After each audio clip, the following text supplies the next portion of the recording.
کہ قیامت کو اللہ سبحانہ و تعالیٰ ان نوافل کے ذریعے ہمارے جو فرائض اور واجبات ہمارے اوپر ہوتے ہیں ان میں کمی کوتاہی کو اللہ تعالیٰ پورا کر دیتا ہے، اور مقصد یہ ہے کہ مومن کو قیامت کو پورا اجر دے کر اس کو سرخرو کیا جائے، اسے جو ہے وہ کامیاب کیا جائے۔ فرائض میں کہیں نہ کہیں نقص واقع ہو جاتا ہے، اور اس نقص کو اس کی جنس میں سے نوافل میں سے پورا کیا جاتا ہے۔ وضو فرضی بھی ہے، وضو نفلی بھی ہے، نماز فرضی بھی ہے، نماز نفلی بھی ہے، صدقہ فرضی بھی ہے جیسے زکوٰۃ، صدقۃ الفطر وغیرہ، اور نفلی بھی ہے عام صدقہ۔ اسی طرح روزے نفلی بھی ہیں، روزے فرضی بھی ہیں، جہاد فرض بھی ہے، جہاد نفل بھی ہے۔ اسی طرح علم ہے، علم دو طرح کا ہے، ایک علم جو ہے وہ مبادیات ہیں دین اسلام کے، جن کا ہر مسلمان کے لیے سیکھنا ضروری ہے، وہ ہر ایک پر فرض عین ہے، لیکن علم کی مسائل کی جو تفصیلات ہیں احکام کی، وہ ہر بندے پر سیکھنا فرض اور لازم نہیں ہے۔ اب اس کی کیا دلیل ہے کہ اللہ سبحانہ و تعالیٰ جو ہے وہ یہ فرائض نوافل جو ہیں اس کے ذریعے اللہ تعالیٰ کا قرب حاصل کیا جاتا ہے، اور اس کے ذریعے جو ہے وہ فرائض میں کمی ہونے والی جو ہے اس کو پورا کیا جاتا ہے۔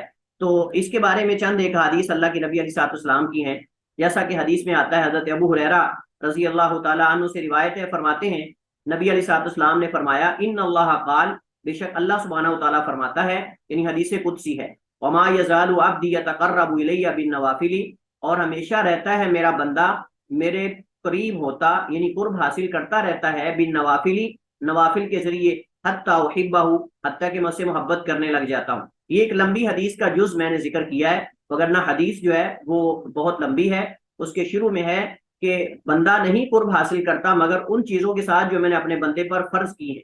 تو فرائض سے پہلے اللہ کا قرب حاصل ہوتا ہے، فرائض کے بعد پھر سب سے زیادہ جو اللہ کا قرب حاصل کرنے کے لیے مناسب چیز ہے وہ نوافل ہے، جیسے اس حدیث کے اندر ذکر کیا گیا ہے، وما یزال عبدی، اور ہمیشہ رہتا ہے میرا بندہ، یتقرب الیہ، میرے قریب ہوتا، بالنوافل، نوافل کے ساتھ، حتی احبہ، حتیٰ کہ میں اسے محبت کرنے لگ جاتا ہوں۔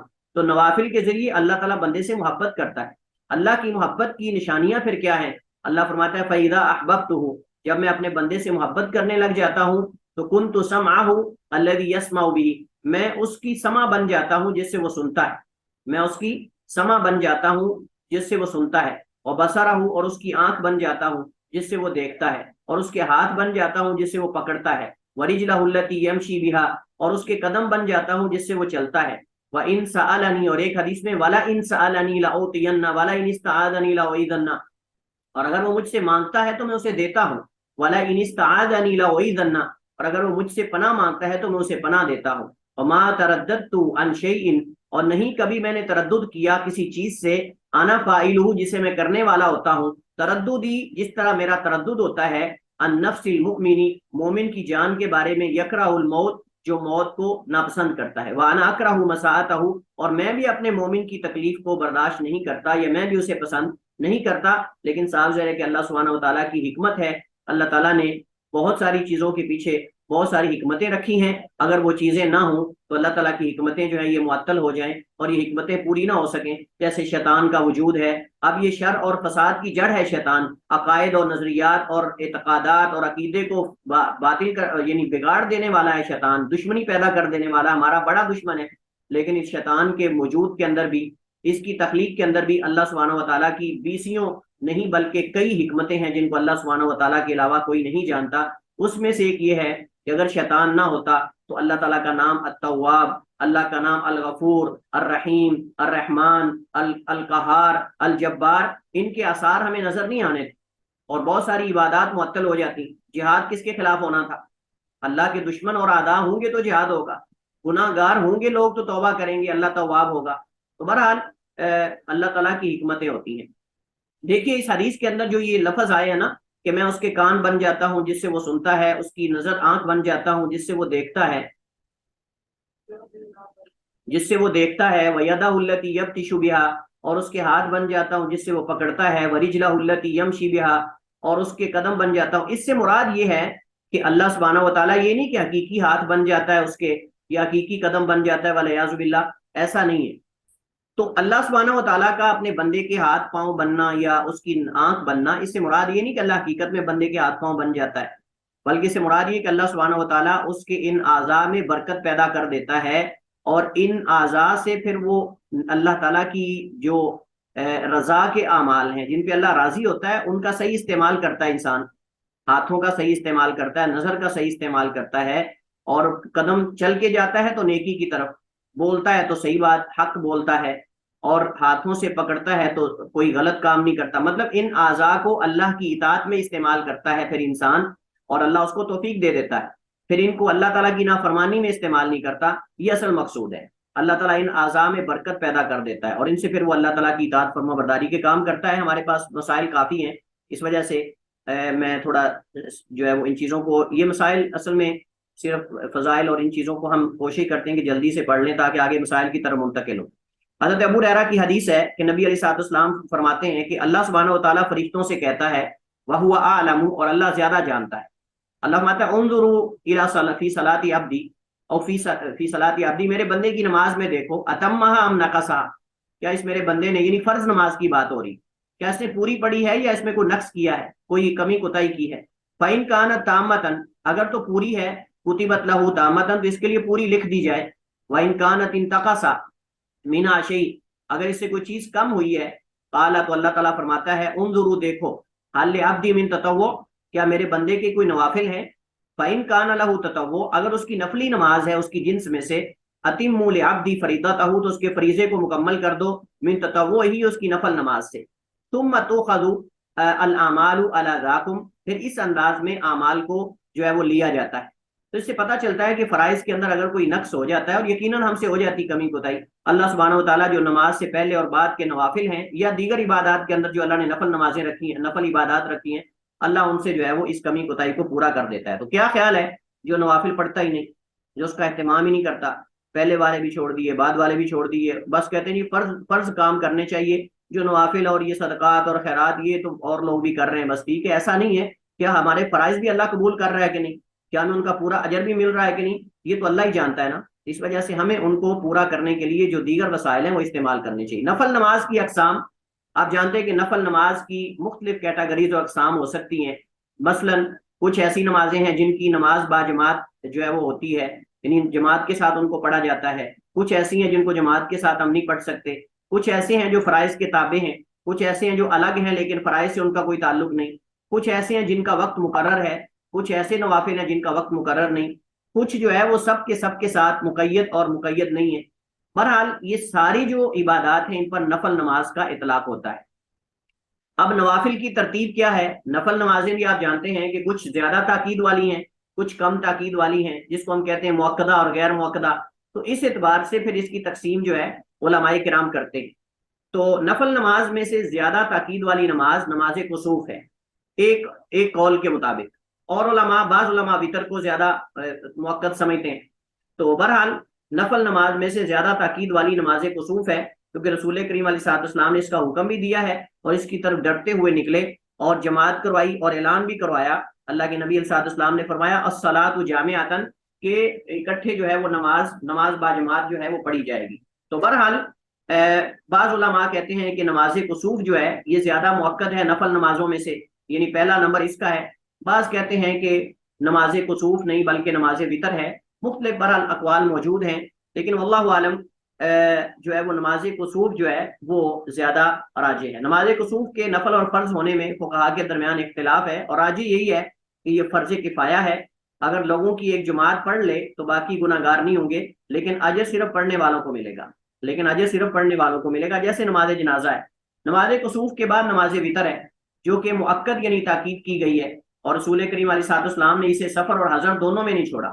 اللہ کے نبی سفر کی حالت میں بھی نماز کسوف جو ہے وہ پڑھا کرتے تھے، اور حضر کے اندر بھی اللہ کے نبی علیہ الصلوۃ والسلام اس کا، اور اس وجہ سے ہی بعض علماء نے، بلکہ بعض احادیث کے اندر جو ہے وہ آتا ہے الوتر حق، الوتر واجب، اس طرح کے الفاظ بھی ہیں، تو جس سے احناف جو ہیں وہ یہ سمجھتے ہیں کہ وتر واجب ہے۔ البتہ جمہور علماء کہتے ہیں کہ وتر واجب نہیں بلکہ یہ سنت مؤکدہ ہے، اور جن دلائل کے اندر یہ کہا گیا ہے کہ الوتر لازم یا واجب، تو اس کا معنی یعنی ثابت اور حق اور یعنی مؤکد ہے۔ بعض علماء نے کہا کہ نماز وتر سے زیادہ نماز استسقاء تاکید والی نمازوں میں سے ہے، اسے باجماعت ادا کیا جاتا ہے، اور جس کے لیے جماعت کروائی جاتی ہو وہ دوسرے نوافل سے زیادہ افضل ہے، کیونکہ وتر نماز کی ہم عام حالات میں جماعت نہیں کرواتے، صرف تراویح کے ساتھ ہم اگر پڑھیں تو پھر جماعت کرواتے ہیں، جبکہ نماز استسقاء اور نماز کسوف جو ہے یہ نماز باجماعت پڑھی جاتی ہیں. وطر نماز آپ اکیلے بھی پڑھ سکتے ہیں اور اس کی جماعت کم کروائی جاتی ہے اس وجہ سے. اور آج یہی ہے کہ وطر زیادہ موقع والی ہے نماز استسقاء سے. نماز استسقاء سے نماز وطر زیادہ موقع والی ہے، چونکہ نماز استسقاء جو ہے وہ عام سنت ہے. نماز استسقاء یعنی بارش کے لیے جو نماز پڑھا کر دعا کی جاتی ہے وہ عام سنت ہے، وہ مؤکد نہیں ہے. جبکہ وطر کی نماز تو مؤکد ہے. اللہ کے نبی علیہ السلام نے اس کی تاکید بھی کی ہے، اقوال کے ساتھ بھی اور افعال کے ساتھ بھی. اللہ کے نبی علیہ السلام کی تاکید ہے کہ اللہ کے نبی علیہ السلام اس کو سفر اور حضر دونوں حالات میں یعنی دونوں طرح پڑھا کرتے تھے. اس کے بعد نوافل میں سے افضل اور مؤکد نماز تراویح ہے، رات کی نماز ہے، کیونکہ اس کی بھی جماعت ہوتی ہے اور رسول کریم علیہ السلام نے 3 دن تک اس کی جماعت کروائی ہے. اس کے بعد اس ڈر سے اللہ کے نبی علیہ السلام رک گئے کہ کہیں یہ امت پر فرض نہ کر دی جائے. اب اعتراض کرنے والا یہ اعتراض کر سکتا ہے کہ حضرت ابوبکر صدیق رضی اللہ تعالیٰ عنہ نے پھر کیوں نہیں پڑھائی؟ ان کے زمانے میں تو نماز باجماعت نہیں ہوتی تھی تراویح کی، یہ تو بعد میں جا کے حضرت عمر رضی اللہ تعالیٰ عنہ کے دور میں آغاز ہوا ہے. اس کا جواب یہ ہے کہ نبی علیہ السلام نے تو اس وجہ سے مسلسل یہ سلسلہ جاری نہیں رکھ سکے تاکہ اللہ تعالیٰ کہیں فرض نہ کر دے. جیسے حدیث کے اندر آتا ہے نبی علیہ السلام جو ہے وہ ایک دن رات کی نماز پڑھ رہے تھے تو صحابہ کرام بھی آپ کی ابتدا میں آ کر کھڑے ہو گئے. تو دوسرے دن جب بعد صحابہ کو پتا چلا کہ اللہ کے نبی تو نماز پڑھاتے ہیں تو دوسری رات اور تعداد بڑھ گئی. پھر تیسرے دن انہوں نے اور بتایا حتیٰ کہ مسجد بھر گئی. اللہ کے نبی تیسرے دن بھی نماز پڑھا دی. لیکن چوتھے دن آپ نہیں نکلے. صحابہ انتظار کرتے رہے نماز تراویح کے لیے، لیکن آپ اللہ کے نبی علیہ السلام نہیں نکلے. اور یہ صحیح بخاری اور مسلم میں حدیث موجود ہے، صحیح حدیث ہے.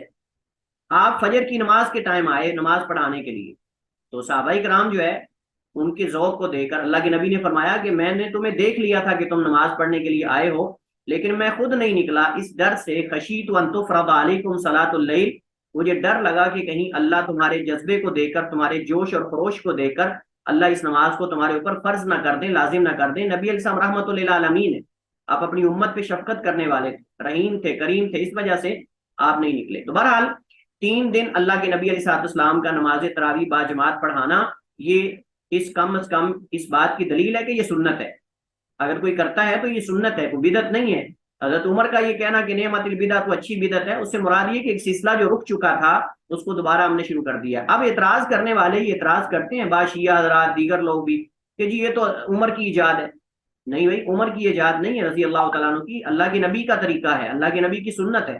حضرت ابوبکر صدیق کے دور میں کیوں نہیں پڑھی گئی؟ اس کی وجہ یہ ہے کہ مدینہ میں لوگ اکٹھے ہوئے ہی نہیں.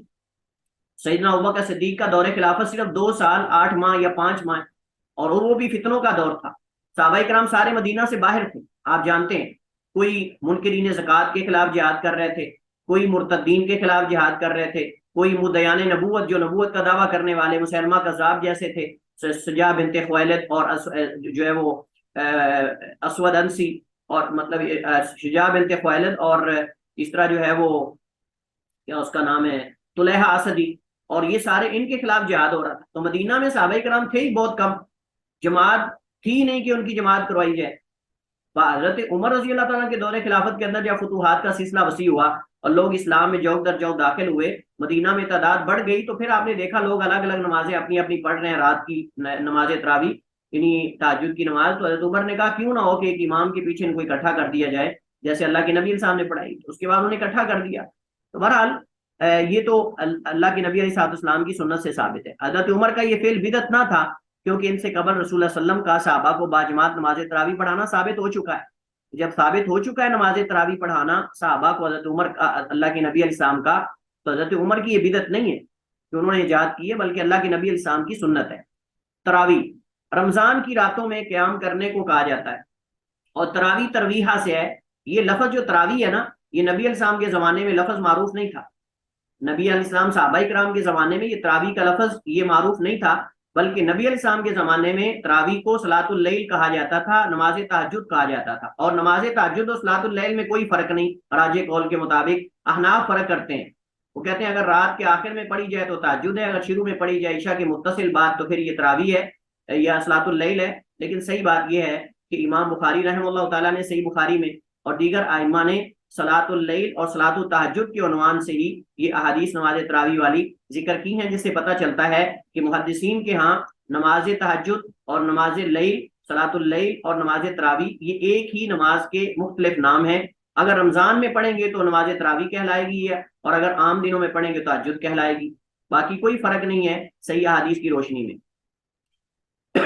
ہاں البتہ یہ ہے کہ نماز، رات کی نماز آخری پہر میں زیادہ افضل ہے، آخری تہائی حصے میں، یعنی تہجد کے ٹائم یا آخری وقت میں۔ البتہ اگر لوگوں کے لیے آخری رات اٹھنا مشکل ہو تو شریعت میں اجازت موجود ہے کہ وہ عشاء کے ساتھ پڑھ لیں، رات کو پڑھ لیں، کوئی حرج نہیں ہے۔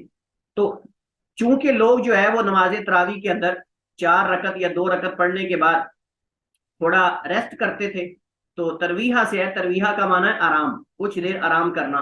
تو چونکہ لوگ اس میں قیام، رکوع اور سجود لمبا کرتے تھے، اور جب وہ 2 یا 4 رکعت پڑھ لیتے تو کچھ دیر آرام کرتے تھے، کچھ دیر بیٹھ جاتے تھے، پھر باقی نماز پوری کرتے تھے۔ اس وجہ سے اسے تراویح یعنی ترویحہ سے، آرام کرنے سے یہ ماخوذ ہے۔ اور نبی علیہ السلام کے زمانے میں اسے صلاۃ اللیل یا نماز تہجد بھی کہا جاتا۔ جی، ہم نے کہا کہ چونکہ نفلی نمازوں میں سب سے زیادہ مؤکد نماز جو ہے وہ نماز وتر ہے، تو ہم سب سے پہلے نماز وتر کے مسائل پڑھیں گے۔ نماز وتر کے حوالے سے لوگوں کے ہاں کافی سارے اشکالات پائے جاتے ہیں اور بہت سارے اختلافات پائے جاتے ہیں۔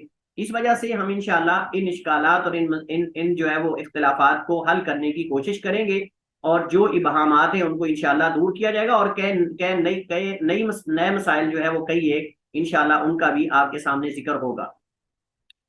میں تنبیہ کر دوں کہ آپ جانتے ہیں کہ زوم نے یہ نیا ایک قانون نکالا ہے کہ جی 40 منٹ کی اگر پہلی میٹنگ آپ کر لیتے ہیں تو دوسری میٹنگ پھر آپ کو 10 منٹ کے بعد شروع کرنی پڑے گی، فوراً شروع نہیں ہوتی۔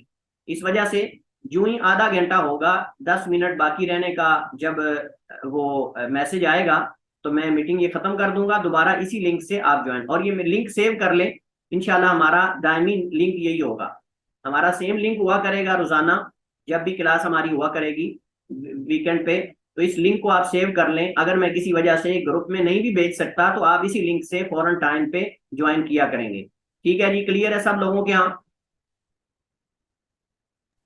یس سر، کلیئر ہے۔ باقی لوگوں کو کلیئر ہے جو نہیں بول رہے؟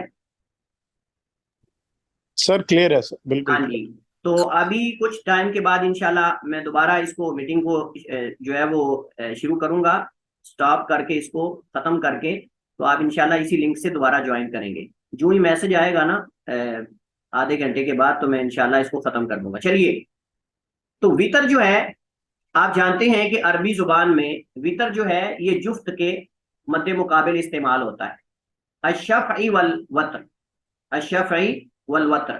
الشف جو ہے وہ جفت کو کہتے ہیں، اور الوتر جو ہے وہ طاق کو کہتے ہیں۔ اچھا، حدیث میں آتا ہے ان اللہ وتر یحب الوتر، اللہ وتر ہے، وتر کو پسند کرتا ہے۔ کیا مراد ہے اس سے؟ یعنی وتر سے مراد ایک نماز ہے، ایک رکعت نماز ہے، یا ایک سے زیادہ؟ وہ جو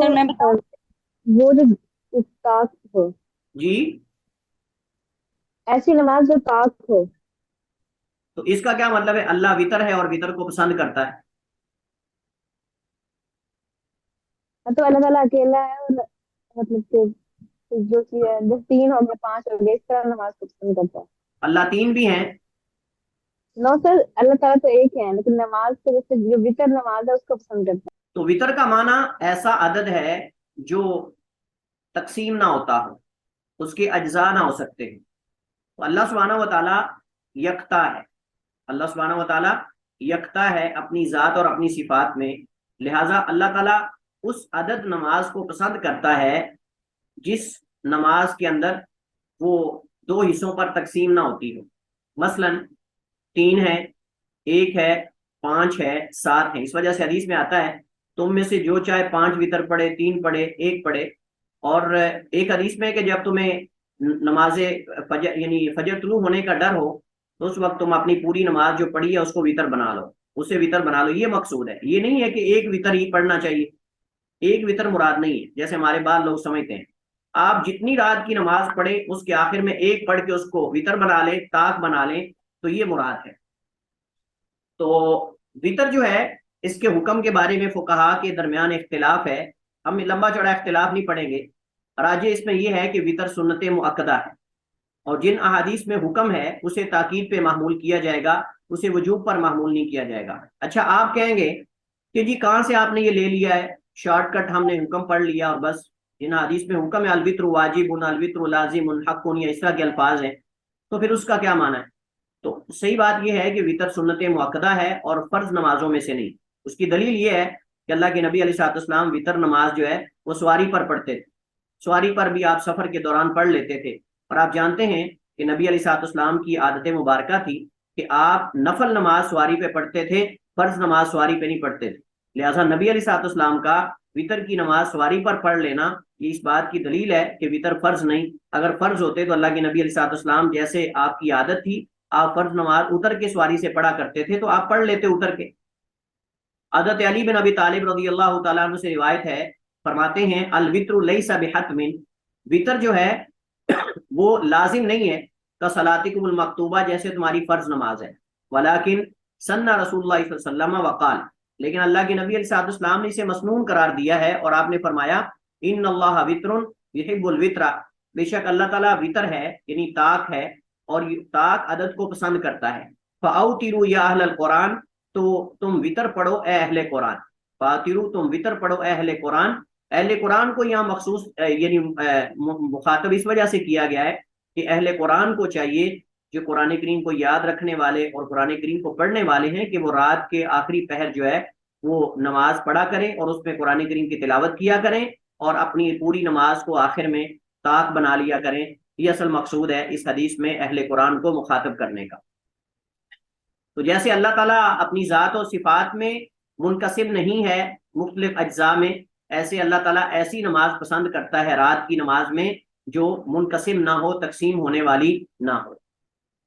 اچھا اس کے بعد وطر کا طریقہ کیا ہے؟ وطر کی کم از کم تعداد 1 رکعت ہے، اور تعداد سے زیادہ یعنی زیادہ سے زیادہ جو ہے وہ 11 یا 13 ہے۔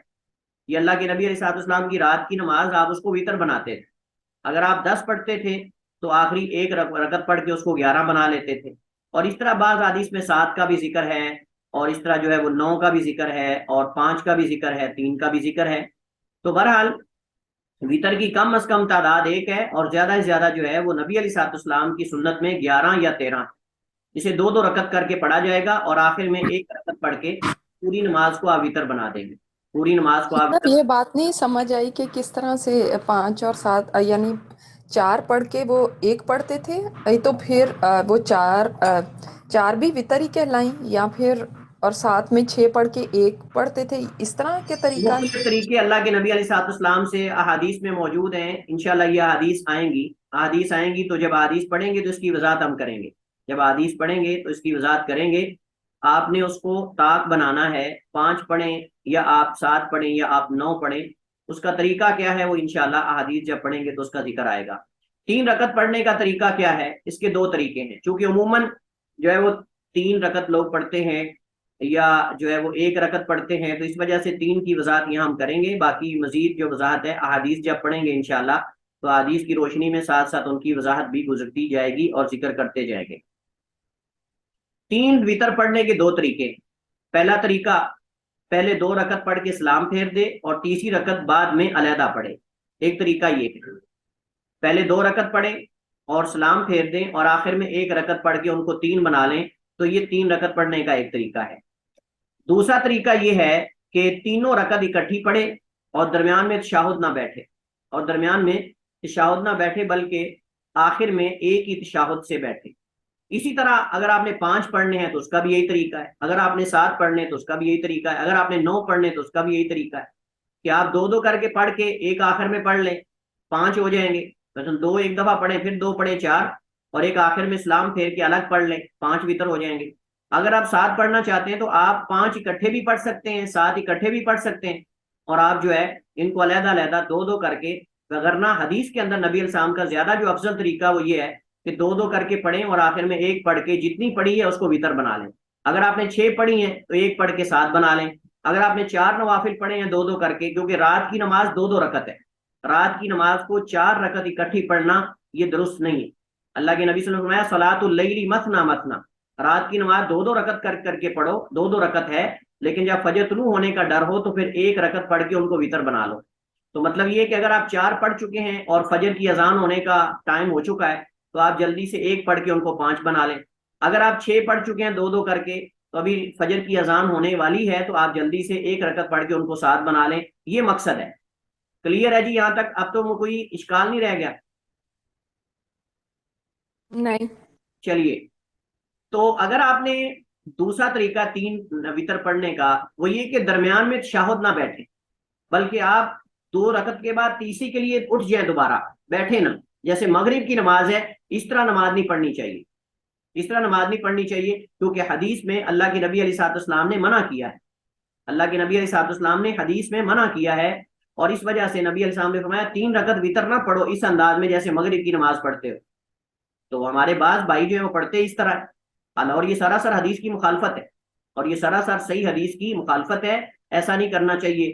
ہم بسا اوقات تقلید میں آ کر، جمود میں آ کر ہم حدیث کی مخالفت کر رہے ہوتے ہیں، اور ساری زندگی کر رہے ہوتے ہیں اور مسلسل کر رہے ہوتے ہیں. اگر کوئی حدیث سامنے آ جائے تو ہم چھوڑنے کو تیار ہی نہیں ہوتے تقلید اور جمود کو. حضرت ابو ہریرہ رضی اللہ تعالیٰ عنہ سے، کیونکہ اگر ہم درمیان میں تشہد بیٹھ جاتے ہیں نا اور پھر تیسری رکعت کے لیے اٹھتے ہیں بیٹھ کر، تو یہ تو مغرب کی نماز کے ساتھ مشابہت ہو جائے گی، اور اللہ کے نبی صلی اللہ علیہ وسلم نے روکا مغرب کی نماز کی طرح نماز پڑھنے سے. حضرت ابو ہریرہ رضی اللہ تعالیٰ عنہ سے روایت ہے، وہ بیان کرتے ہیں اللہ کے نبی علیہ الصلوۃ والسلام سے انہ قال، آپ نے فرمایا لا توتروا بثلاث، 3 وتر نماز نہ پڑھو. یعنی 3 وتر مطلب جیسے مغرب پڑھی جاتی ہے، یہ نہیں کہ 3 وتر پڑھنا جائز نہیں. 3 وتر مطلب یہ کہ جیسے مغرب پڑھی جاتی ہے، جیسے آخر میں حدیث کے الفاظ آ رہے ہیں اس طرح نہ پڑھو. اوتروا بخمس او سبع، تم 5 پڑھ لو 7 پڑھ لو تاکہ مغرب سے مشابہت نہ ہو، تاکہ مغرب کی نماز سے مشابہت نہ ہو. ولا تشبہوا بصلاۃ المغرب، اور نہ تشبیہ دو اپنے وتر کی نماز کو مغرب کی نماز کے ساتھ.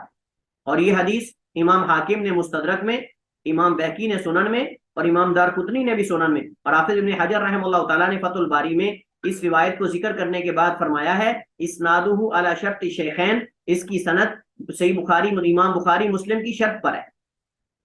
تو مطلب یہ کہ حدیث اعلیٰ درجے کی صحیح حدیث ہے، اور جو ہے وہ اس میں اشکال نہیں کہ حدیث ضعیف ہے. جب حدیث صحیح ہے تو پھر ہمیں کیا کرنا چاہیے؟ ہمیں مغرب کی نماز کی طرح نماز نہیں پڑھنی چاہیے. اچھا اگر ہمارے کوئی بھائی اس کے ذہن کے اندر یہ اشکال ہو کہ جی مغرب کی نماز کے اندر تو ہم قنوت وتر نہیں کرتے، وتر کے اندر تو قنوت وتر ہم پڑھتے ہیں، تو فرق تو ہو گیا. تو بھائی جب اللہ کے نبی علیہ الصلوۃ والسلام روک رہے ہیں تو اللہ کے نبی کو نہیں پتا تھا کہ وتر کے اندر تو قنوت ہوتا ہے اور مغرب کے اندر قنوت نہیں ہوتا؟ ہاں، تو اس سے ثابت یہ ہوا کہ نبی علیہ الصلوۃ والسلام کی مراد تعداد اور کیفیت میں اس طرح نماز نہ پڑھو جیسے مغرب کی پڑھی جاتی ہے. اور وہ کیا ہے کہ درمیان میں تشہد نہ بیٹھو. ہاں، سلام پھیر کر الگ ایک پڑھ لو، 2 پڑھ کے سلام پھیر دو پھر ایک پڑھ لو، ایک تو طریقہ یہ اس حدیث سے ماخوذ ہے. آپ کہو گے نا کہ اس کی کیا دلیل ہے کہ 2 پڑھ کے سلام پھیر دو یا 3 اکٹھی پڑھو؟ اسی حدیث سے ہم نے اخذ کیا ہے. کیسے اس حدیث سے ہم نے اخذ کیا ہے کہ جب آپ نے ایک طریقہ روک دیا ہے اس کے مقابلے میں 2 ہی باقی بچتے ہیں، اس کے مقابلے میں 2 ہی باقی بچتے ہیں، اور وہ یہ ہے کہ آپ 2 پڑھ کے سلام پھیر دو تب بھی، یا پھر تینوں اکٹھی پڑھ لو بغیر تشہد کے تب بھی، کیونکہ تشہد ہم نہیں کرنا کیونکہ وہ تو حدیث میں روکا گیا مغرب کی طرح. تو باقی 2 طریقے بچتے ہیں، وہ اسی حدیث سے اخذ کیے گئے، اسی حدیث سے وہ اخذ کیے گئے کہ مغرب کی طرح نہ پڑھو، باقی جو طریقے 2 ہیں اس کے مطابق پڑھ لو. تو یہ جو ہمارے بعض بھائی جو ہیں وہ یہ کرتے ہیں طریقہ، یہ صحیح نہیں ہے. 3 وتر کی پہلی رکعت میں سورۃ الاعلی اور دوسری میں کافرون اور تیسری میں سورہ اخلاص پڑھنا یہ سنت ہے، یہ سنت ہے. البتہ اگر کوئی اس کے علاوہ بھی پڑھ لیتا ہے تو کوئی حرج نہیں، باقی 2 میں کوئی اور پڑھ لے، تیسری میں سورہ اخلاص پڑھ لے. لیکن افضل یہ ہے کہ سنت کے مطابق پڑھیں، پہلی میں سورۃ الاعلی پڑھ لیں، دوسری میں سورۃ الکافرون پڑھ لیں، اور تیسری میں سورہ اخلاص پڑھ لیں. یہ اللہ کے نبی علیہ الصلوۃ والسلام کی سنت ہے. وتر کا وقت کیا ہے؟ وتر کا وقت یہ ہے کہ یہ دیکھیں لوگوں کے حالات کے مطابق ہے، ہر بندے کی حالت کے مطابق. ہم کہیں گے جس بندے کو رات کے آخر میں اٹھنے کی عادت ہے اور وہ تہجد کے ٹائم اٹھ سکتا ہے، آسان ہے اس کے لیے افضل وتر کا ٹائم رات کا آخری حصہ ہے. اور جس کی دنیا میں دن کو مصروفیات ہوتی ہیں، مشغول ہوتا ہے، یا اس کے کوئی کام کاج ہیں، تھک جاتا ہے، اس کے لیے رات کے آخری پہر اٹھنا مشکل ہے. اس کے لیے افضل کیا ہے؟ اس کے لیے رات کا آخر افضل نہیں کہ اس کو مؤخر کرے، بلکہ وہ پڑھ کے سوئے. کیونکہ ڈر ہے اگر وہ کہے گا کہ میں رات کے آخر میں پڑھوں گا تو اٹھ ہی نہیں سکے گا. اور روزانہ انسان بسا اوقات کہتا ہے میں پڑھ لوں گا آخر میں، لیکن نہیں اٹھ سکتا، تو وتر رہتا ہے روزانہ. تو پھر ایسا درست نہیں ہے. اگر نہ اٹھنے کا خدشہ ہو تو پھر رات کو سونے سے پہلے پڑھ لے. حضرت ابو ہریرہ رضی اللہ تعالیٰ عنہ فرماتے ہیں مجھے اللہ کے نبی نے اوصانی خلیلی بثلاث لا اداہن ابدا، کہ مجھے میرے دوست یعنی نبی علیہ السلام نے 3 چیزوں کی وصیت کی اور فرمایا کہ میں ان کو کبھی نہ چھوڑوں. ان میں سے ایک جو ہے وہ یہ تھا کہ میں وطر پڑھ کے سوؤں، اللہ اناما الا علی وطر، کہ میں نہ سوؤں مگر وطر پر، یعنی وطر پڑھ کے سوؤں. چونکہ حضرت ابو ہریرہ رضی اللہ تعالیٰ عنہ حدیث سننے میں مشغول رہتے تھے، درس حدیث میں، حدیثیں یاد کرنے میں، رات کافی دیر تک مذاکرہ کرتے رہتے تھے، اس وجہ سے ان سے صبح اٹھنا مشکل ہوتا تھا. تو اللہ کے نبی صاحب نے ان کو یہ ان کی حالت کے مطابق فتویٰ دیا تھا کہ تم جو ہے وہ وطر رات کے پہلے پہر میں پڑھ لیا کرو، یعنی عشاء کے ساتھ. تو لہٰذا ہر بندے کی حالت کے مطابق ہے. جس بندے کے لیے فجر سے پہلے اٹھنا ممکن اور آسان ہے اس کے لیے افضل یہ ہے کہ وطر آخر میں پڑھے، اور جس کے لیے رات کے مطلب کہ اٹھنا مشکل ہے آخر میں وہ پہلے پڑھ لے. تو یہ ہے، تو مستحب ہر ایک کے اعتبار سے ہوگا. اب آپ کہیں گے اس کی کیا دلیل ہے؟ اس کی دلیل حضرت جابر رضی اللہ تعالیٰ عنہ کی حدیث ہے، فرماتے ہیں قال رسول اللہ، نبی علیہ السلام نے فرمایا من خاف اللہ یقوم من آخر اللیل، جو ڈرے اس بات سے کہ وہ رات کے آخر میں نہیں اٹھ سکے گا، فلیوتر اولہ، تو رات کے اول حصے میں وطر کر لے، وطر پڑھ لے. ومن طمع، اور جسے اس بات کی امید ہو، طمع کا معنی لالچ کرنا، جسے طمع ہو، لالچ ہو یا حریص ہو، ان یقوم آخرہ، یا اسے امید ہو کہ وہ رات کے آخر میں اٹھ سکے گا، فلیوتر آخر اللیل، اسے چاہیے کہ وہ رات کے آخری پہر میں وطر پڑھے.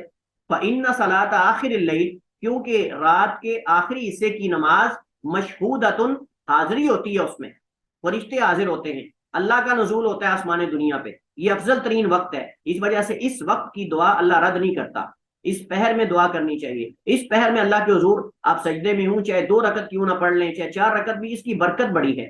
اپنے اندر انسان کو عادت ڈالنی چاہیے، کم از کم 2 رکعت یا 4 یا 6 آخر میں اس کو وطر بنا لیں، لیکن اپنی عادت بنائیں. یہ بہت بابرکت ٹائم ہے، اس میں اللہ سبحانہ و تعالیٰ آسمان دنیا پہ تشریف لاتا ہے، اور اللہ خود آواز دے کر کہتا ہے حل من مستغفر حل من سائل. تو مختلف اللہ تعالیٰ جو ہے وہ اپنے بندوں کو اعلان کر کے فرماتا ہے کہ میرا بندہ کوئی ہے سوال کرنے والا، کوئی گناہ گار، کوئی بیمار، کوئی حاجت مند جو مجھ سے سوال کرے اور میں اس کی حاجت کو پورا کر دوں. فرمایا وذالک افضل، اور یہ زیادہ افضل ہے، کیونکہ اس میں نماز کا مشاہدہ کیا جاتا ہے، کہ مطلب حاضری ہوتی ہے، فرشتے حاضر ہوتے ہیں، اللہ سبحانہ و تعالیٰ آسمان دنیا پہ آ جاتا ہے. وطر میں دعا کون سی کرنی چاہیے؟ جو آپ نے نبی علیہ السلام نے اپنے نواسے حضرت حسن کو جو دعا سکھائی ہے وہ قنوت وطر کی، وہ یہ ہے کہ وطر کی آخری رکعت میں رکوع سے قبل یا رکوع کے بعد یہ دعا پڑھے، جو حضرت حسن رضی اللہ تعالیٰ عنہما ان کو اللہ کے نبی نے سکھائی تھی. فرماتے ہیں علمنی رسول اللہ صلی اللہ علیہ وسلم کلمات، اللہ کے نبی نے مجھے یہ کلمات سکھائے، اقولہن فی الوتر، جنہیں میں وطر کے اندر پڑھوں. قال ابن جواس، ابن جواس یہ راوی ہیں حضرت حسن سے روایت کرنے والے حدیث کے سند میں، فی قنوت الوتر، یعنی قنوت وطر میں. یہ کیا الفاظ ہیں؟ اللہم اہدنی فی من ہدیت، اے اللہ مجھے ہدایت یافتہ کر دے ان لوگوں میں جن کو آپ نے ہدایت دے دی ہے. وعافنی، اور مجھے عافیت یافتہ کر دے، مجھے عافیت دے دے ان لوگوں میں جن کو آپ نے عافیت سے نوازا ہے، یعنی جو عافیت یافتہ ہے ان میں مجھے شامل کر دے. یہ بڑی جامع معنی دعا ہے اللہ کے نبی علیہ السلام کی. وتولنی فی من تولیت، اور اللہ میری رعایت رکھنا، میرا خیال رکھنا ان لوگوں کی طرح جن کا تو نے خیال رکھا ہے. وبارک لی فیما اعطیت، اور اللہ برکت ڈال دے میرے لیے اس میں جو تو نے مجھے دیا ہے. وقینی شر ما قضیت، اور مجھے اس چیز کی شر سے بچا دے جس کا آپ نے فیصلہ کیا ہے. انک تقضی، کیونکہ آپ تقضی فیصلہ کرنے والے ہیں، ولا یقضى علیک، لیکن آپ کے فیصلے پر کسی کا فیصلہ نہیں ہو سکتا. وانہ لا یذل من والیت، اور بے شک نہیں ذلیل کر سکتا اسے جسے آپ رعایت دیں یا جس کے آپ دوست بن جائیں یا جس کے آپ جو ہے وہ خیال کرنے والے بن جائیں. ولا یعز، اور نہیں عزت دے سکتا من اسے عادیتا، جس کی جو آپ سے دشمنی لگا لے یا جس کے آپ دشمن بن جائیں. تبارک ربنا وتعالیت، اے رب تو بابرکت ہے ہمارے رب، وتعالیت، اور تو بہت بلند و بالا ہے. جامع معنی دعا ہے، یہ دعا ہمیں کرنی چاہیے. اور باقی جو ہمارے ہاں عادت بن چکی ہے کہ قنوت وطر کے اندر لوگ لمبی لمبی دعائیں کرتے ہیں، آدھے آدھے گھنٹے کی، پونے پونے گھنٹے کی، اس میں مبالغہ کیا جاتا ہے، تکلف کیا جاتا ہے، اور بسا اوقات دعا کرنے والے کو پتہ ہی نہیں ہوتا کہ وہ غلط پڑھ رہا ہے، الفاظ غلط پڑھ رہا ہے، اعراب غلط پڑھ رہا ہے، کیونکہ رٹی ہوتی ہیں کسی سے سن کے، ائمہ حرمین سے یا کہیں سے سن کے رٹی ہوتی ہیں. یہ تعدی ہے دعا کے اندر، اعتداء ہے، حد سے بڑھنا ہے، ایسا نہیں ہونا چاہیے. نبی علیہ السلام کی سنت یہی ہے کہ اللہ کے نبی صلی اللہ علیہ وسلم یہی دعا پڑھتے تھے جیسے حضرت حسن کو آپ نے سکھائی، اور یہی دعا جو ہے وہ ہمیں پڑھنی چاہیے. جامع معنی دعا، اس کے اندر کمی رہ کیا گئی ہے؟ ساری چیزیں تو مانگ لی گئی ہیں. اور یہ حدیث ترمذی، ابو داؤد، نسائی وغیرہ میں موجود ہے اور صحیح درجے کی روایت ہے. یہ دعا ہمیں پڑھنی چاہیے. اس کے بعد دعا یا تو رکوع سے پہلے پڑھے گا یا بعد میں. اگر رکوع کے بعد پڑھے گا تو ہاتھ بھی اٹھائے گا. آپ کہیں گے اس کی کیا دلیل ہے؟ اس کی دلیل حضرت امیر المومنین حضرت عمر بن خطاب سے یہ روایت ہے کہ وہ قنوت وتر میں ہاتھ اٹھاتے تھے، اور خلفائے راشدین میں سے. اور آپ جانتے ہیں خلفائے راشدین کا طریقہ بھی ہمارے لیے سنت ہے. اللہ کے نبی خود فرما کے گئے ہیں علیکم بسنتی وسنت خلفائے راشدین المہدیین تمسکوا بہا وعضوا علیہا بالنواجذ، کہ تم لازم پکڑو میری سنت کو، وسنت خلفائے راشدین، خلفائے المہدیین الراشدین، اور بعض حدیث میں الراشدین المہدیین. اور اس کے بعد میرے جو خلفائے راشدین مہدیین ہیں، ہدایت یافتہ اور جو رشد و ہدایت والے، ان سے تمسکوا بہا، تم ان کے طریقے کو یا سنت کو تھام لو. وعضوا علیہا بالنواجذ، اور مضبوطی سے تھام لو. تاکید ہے تمسکوا کی، تمسکوا کی تاکید ہے عضوا علیہا بالنواجذ، کہ اپنی داڑھوں سے، یعنی داڑھوں کے ساتھ جو دانت ہوتے ہیں نا، نواجذ، ان سے مضبوطی سے تھام لو. تو مطلب یہ اشارہ ہے کہ مضبوطی سے تھام لو. تو اس کے اندر خلفائے راشدین کا طریقہ بھی ہمارے لیے سنت ہے، بشرطے کہ وہ ان کا کوئی عمل یا ان کا کوئی قول حدیث کے خلاف ٹکراتا نہ ہو حدیث کے ساتھ. کچھ تنبیہات ہیں. دیکھیں یہاں ایک اور بات ہے کہ یہ جو ہمارے ہاں کہتے ہیں نا کہ جی جب دعا کرنی ہے تو ہاتھ اٹھانا ہے، رفع الیدین کرنا ہے، یا پھر اللہ اکبر کہنا ہے، کسی حدیث سے یہ ثابت نہیں. اگر رکوع سے پہلے دعا کرنا چاہتے ہیں تو اس کے اندر آپ نہ تکبیر کہیں گے نہ رفع الیدین کریں گے، اللہ اکبر نہیں کہیں گے، نہ آپ رفع الیدین کریں گے. اسی طرح آپ سورہ اخلاص پڑھیں گے، سورہ اخلاص کے بعد دعا شروع کر دیں گے اللہم اہدنی فیمن ہدیت.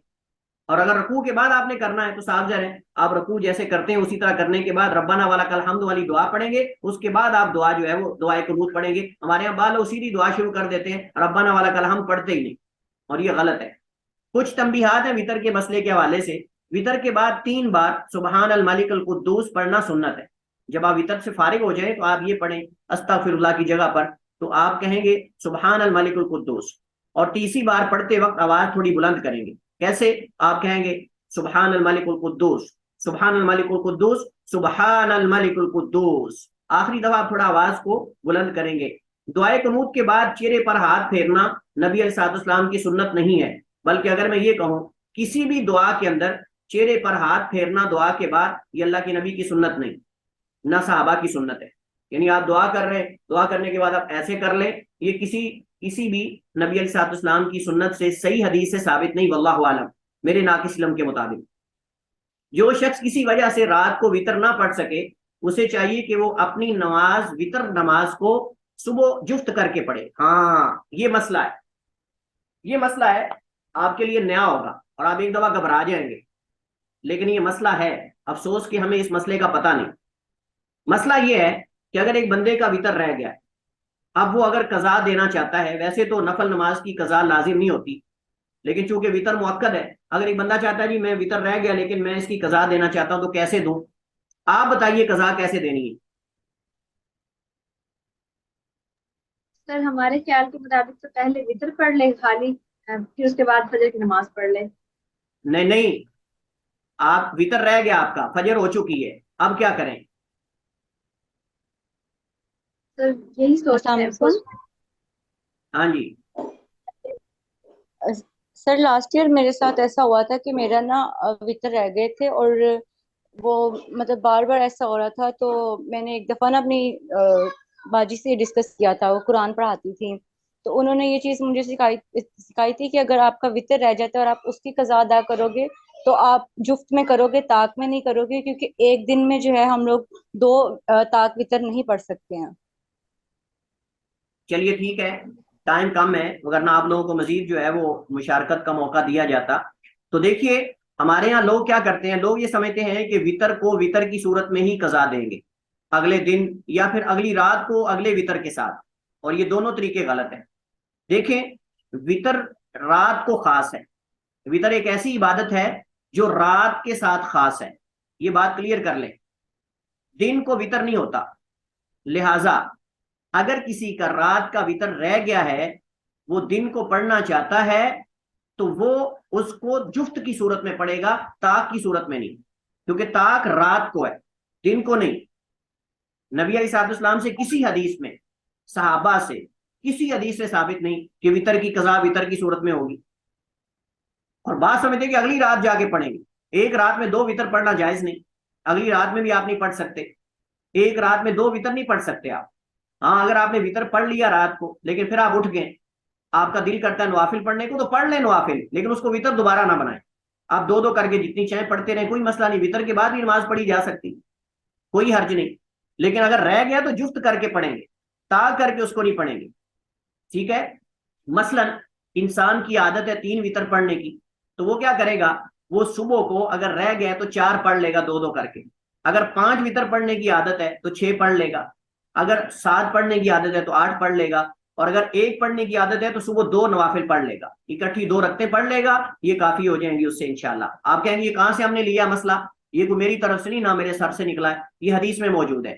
حضرت عائشہ فرماتی ہیں نبی علیہ الصلوۃ والسلام کے بارے میں، فرماتی ہیں انا رسول اللہ صلی اللہ علیہ وسلم کان اذا فاتت الصلاۃ، اللہ کے نبی سے جب رات کی نماز رہ جاتی، فوت ہو جاتی، کس وجہ سے، من وجہ، ان کسی بیماری کی وجہ سے، او غیری یا کسی اور وجہ سے، صلی من النہاری، تو آپ دن کو پڑھا کرتے تھے، 12 رکعتن، 12 رکھتے. اللہ کے نبی کتنے وتر پڑھتے تھے رات کو، رات کی نماز کتنی پڑھتے تھے جی، جلدی جلدی، آواز آ رہی ہے؟ 11 یا 13. سر 11 یا 13. 11 لیکن آپ کی 11 عادت زیادہ 11 کی تھی. 11. راجی کال. آپ کی عادت 11 کی تھی، تو صبح آپ 12 پڑھتے تھے. اس کا مطلب یہ کہ جو عادت آپ کی ہے وتر پڑھنے کی، آپ اس کو صبح 1 رکعت بڑھا کر پڑھیں گے. یہ مطلب ہے حدیث کا، اور حدیث کلیئر ہے، صحیح مسلم کی حدیث ہے، نمبر حدیث کا موجود ہے. لہٰذا وتر رہنے کی صورت میں صبح وتر نہیں پڑھیں گے بلکہ اس کو جفت کر کے پڑھیں گے. یہ اصل میں صحیح طریقہ، اور ہمارے بہت سارے لوگوں کو یہ پہلی دفعہ پتہ چلتا ہے اگر یہ حدیث سامنے آ جاتی تو. مسئلہ، ہر قسم کی نفل نماز گھر میں پڑھنا افضل ہے سوائے ان نوافل کے جن کی جماعت ہوتی ہے. حضرت زید بن ثابت اللہ کے نبی سے بیان کرتے ہیں، آپ نے فرمایا صلو ایھا الناس فی بیوتکم، اپنے گھروں میں نماز پڑھو. فإن افضل صلاۃ المرء، کیونکہ آدمی کی افضل نماز فی بیتی، اس کے گھر میں ہے، الا الصلاۃ المکتوبہ، سوائے فرض نماز کے. ہاں فرض نماز مسجد میں ہوگی لیکن نوافل گھر میں پڑھنا، کچھ حصہ نماز کا گھر میں پڑھنا چاہیے تاکہ برکتیں اور رحمتوں کا نزول ہو. گھر کے اندر دیکھیں انسان لڑائی جھگڑے بھی کرتا ہے، گناہ بھی ہو جاتے ہیں اور بڑا کچھ ہو جاتا ہے. تو اس چیزوں کو ختم کرنے کے لیے، برکتیں لانے کے لیے، گھر کو بابرکت بنانے کے لیے اللہ کے ذکر سے اس کو جو ہے وہ بھرنا چاہیے. اس میں ذکر، قرآن کی تلاوت اور نوافل اور نماز. ویسے بھی گھر میں نماز پڑھنے کے فوائد ہیں، ان میں سے ایک یہ کہ برکت آتی ہے، دوسرا بچے سیکھتے ہیں، بچوں کے اندر ترغیب پیدا ہوتی ہے، ان کے اندر رغبت پیدا ہوتی ہے، ذوق شوق پیدا ہوتا ہے، اور سیکھ لیتے ہیں گھر والے جن کو پتہ نہیں ہوتا. نوٹ، نفل نماز گھر میں پڑھنے کے مندرجہ ذیل فوائد ہیں، یہ میں نے ذکر کر دیے. آپ اس کو بعد میں پڑھ لیں، ٹائم کم ہے، میں چاہ رہا ہوں اس کو پورا کریں، پھر بھی جلدی سے پڑھ لیتے ہیں. چلیں، خشوع خضوع میں کمال آتا ہے، ریاکاری کا احتمال کم ہوتا ہے کیونکہ گھر میں لوگ دیکھ نہیں رہے ہوتے. گھر میں خیر و برکات کا نزول، شیطان بھاگ جاتا ہے، اجر دگنا ملتا ہے. گھر میں موجود خواتین اور بچوں کے لیے ایک اچھی مثال اور تربیت ہے. گھر میں نوافل ادا کرنے سے قبرستان نہیں رہتا. حدیث میں اپنے گھروں میں قرآن پڑھو اور ذکر کرو، قبرستان نہ بناؤ، کیونکہ جس گھر میں ذکر اور قرآن وغیرہ کی تلاوت نہ ہو وہ مردے انسان کی طرح، اور قبرستان سے اس کو تشبیہ دی گئی.